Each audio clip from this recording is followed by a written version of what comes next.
Hello, everyone, and welcome back to my channel. Okay, today's topic, I'm going to ask you to just listen with an open mind, okay? And if what I'm saying or what I will say will ruffle some feathers, just take a deep breath in and release, because these topics that I create are from the bottom of my heart to help the Black women out there who want to get into healthy relationships and possibly marriage, okay?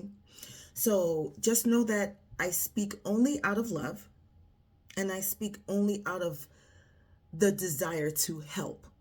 It's never to shame any women, even though I do call out BS, okay? And I do hold, women accountable, but it's never from a place of shame or trying to guilt trip any woman, okay? So just this particular video, just listen carefully.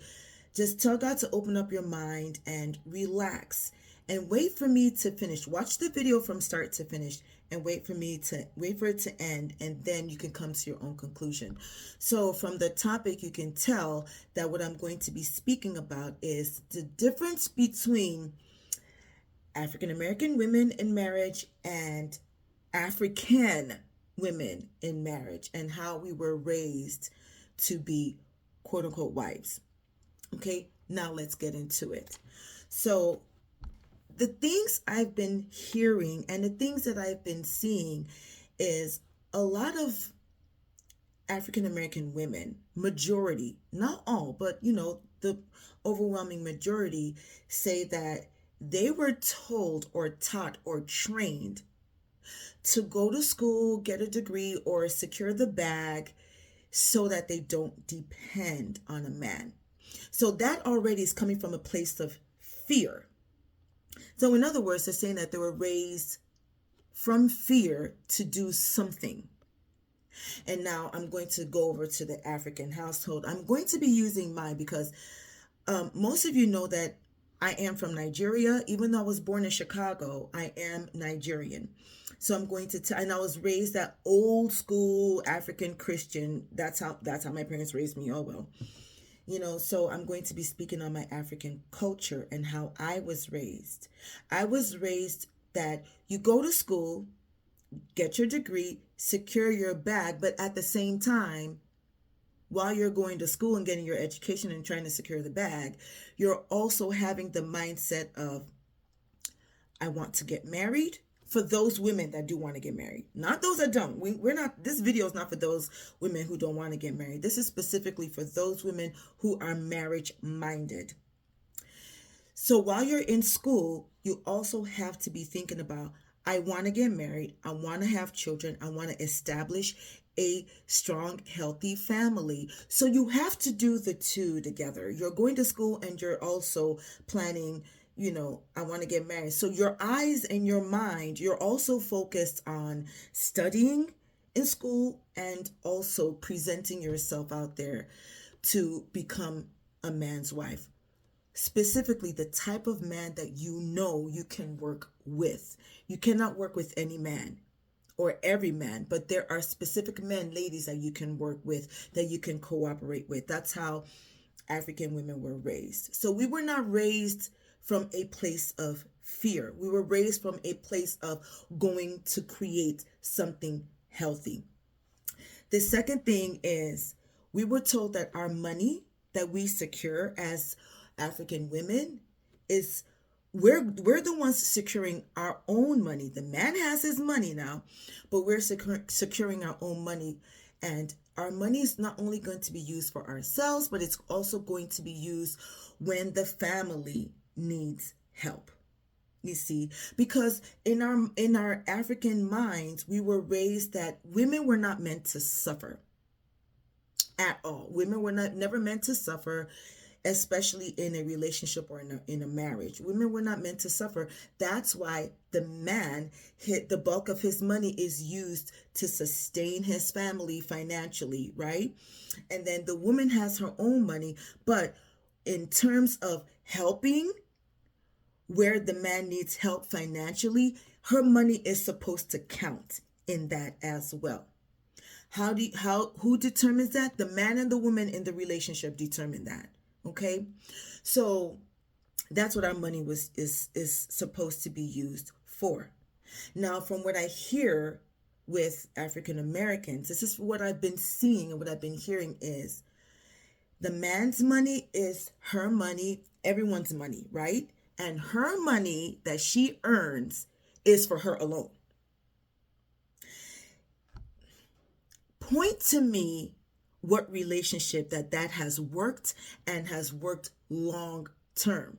I have never seen a relationship that works like that long term, unless the man has a whole lot of money and he says, yes, darling, you can keep your own income. We don't need your income at all. Whatever you want to do with your income is totally up to you. Unless you have a case like that. Otherwise, when you look at the broad spectrum, most relationships financially are not like that. So of course, the woman's money is going to count to some degree. Now, we were told as African women, our money is not necessarily meant to count, for, let's just say we bring 60% of the finances. Because remember, women were not born to suffer. We were born as supporters, the help meet. So we were raised to be the help meet. But the man is the one carrying the family on his shoulders. You see what I'm saying? He's carrying the family mainly financially on his shoulders. And we're just supposed to be supporters, even though our money's supposed to count, but not the bulk of the financial responsibility of the family. And another thing is African women were raised, majority of African women, not every. We can never say every because there are always exceptions to the rule. But we're not talking about the exceptions, right? We're talking about how women just generally present. So in general, African women from the motherland were raised to cooperate with the man. Because how are you going to get your own needs met if you are not able to correctly cooperate with the man? But the thing is that from what I see with African Americans, they were not necessarily raised to cooperate with the man. They were raised to do their own thing. And that's why I can see how they're running into problems in relationships. There is no relationship that can be sustained if there's no cooperation going on. And I believe, this is just me, I believe that ladies are like champions. God gave us that cooperation spirit. If you ask me, we are very good at cooperating with men. How many women turn on that cooperation spirit or switch in them? Not that many, right? From what we see, not that many. So cooperation is a big component of a healthy relationship now. And I'm talking about long-term relationships that lead into marriage. Some people don't want marriage, but some people want a strong, healthy, long-term relationship, and that's fine too. But there's some level of cooperation that is required from us women that we need to bring into the relationship in order for that relationship to run smoothly and healthy. Because we're not about toxic relationships on this channel. We're about how to build healthy, strong relationships. The last thing I want to talk about is family values. And this one I can go on and on and on and on into everlasting about family values. African women were raised to believe that, or to create the husband, the wife, and if you have children, wonderful. Those are like the main family values, to create that two-parent household, not the single mom / baby mama type household. Because remember, African women were raised to believe that women were not meant to suffer. Especially if you are in a long-term relationship or in a marriage.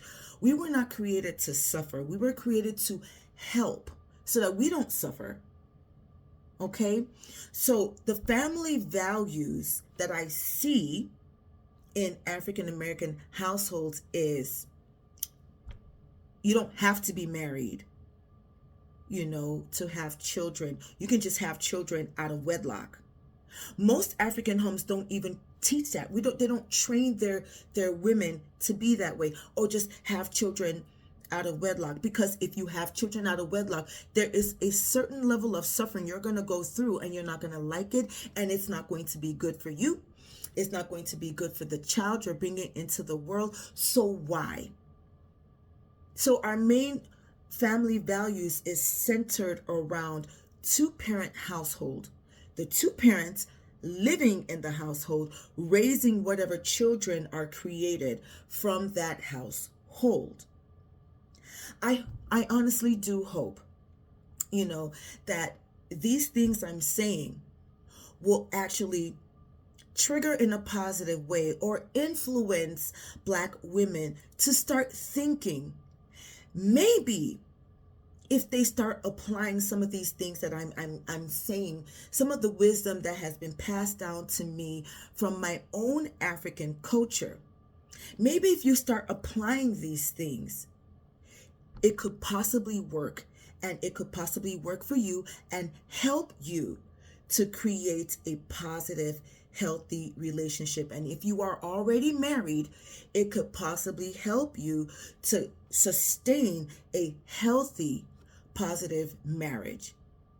If you have any questions or any comments, please, please, please leave them down in the comment section. We really do need to, keep furthering, if that's a word, furthering this conversation, getting the word out there. There's so much negativity being passed down into these platforms, especially here on YouTube, about healthy marriages.